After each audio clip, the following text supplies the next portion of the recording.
ঢাকার ফ্যানরা ফুল পথে পথে রাস্তায় রাস্তায় আংরা আংরা হয়ে গেছে। তারা বাপরাজের একটা সিডি ভাড়া করে আরামসে বাজাও। ঢাকার যারা ফ্যান আসো না তারা তোমরা সবাই বাপরাজের একটা সিডি ভাড়া করে কানে হেডফোন লাগায় বাজাও, না ছাড়া তোমাদের উপায় নাই। তোমাদের টিমের ভিতরে আছে কে? গদা সুজন কাকা।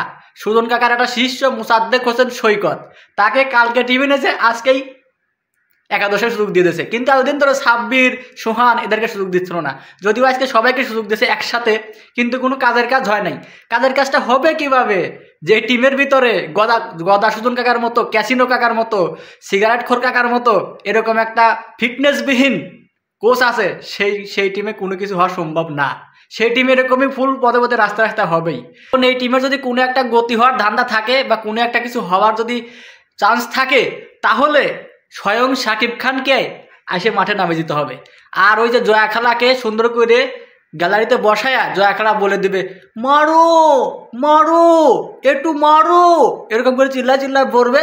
তখন গা ঢাকা ক্যাপিটাল যদি একটা দুইটা ম্যাচ জেতে, পিটায় পুটায় শাকিব খান ভাইয়া, ওই সুপারস্টার শাকিব খান ভাইয়া ভাইয়া এসে তো পিটায় পুটায় ম্যাচটা জিতাতে পারে। না হলে যে প্লেয়ারগুলো কেনছে লট, যেসব লটগুলো কেনছে, সাব্বির আজকে সুযোগ পাচ্ছে 2 রান। এবার আমাদের লিটু, ক্লাসিক্যাল লিটু, লিটু দাদা পথে পথে। এরপরে হচ্ছে সোহান পথে পথে। জেসন রয় 20-18 রান করছিলেন, সেই একটু কোনো মতো কিছু করছে। আর ঢাকা ক্যাপিটাল তাদের প্রথম ইনিংসেই 111 রানের ভিতরে ফুল প্যাকেট রাস্তা রাস্তায় ডেনে ডেনে চাষটালে। ঢাকা এখন গদা সুজন কাকার প্যাটের তলে ঢেকে গেছে। প্যাটের তলে গদা সুজন কাকার প্যাটের ভিতরে যে ভুঁড়ি, এই ভুঁড়ির তলে ঢেকে গেছে।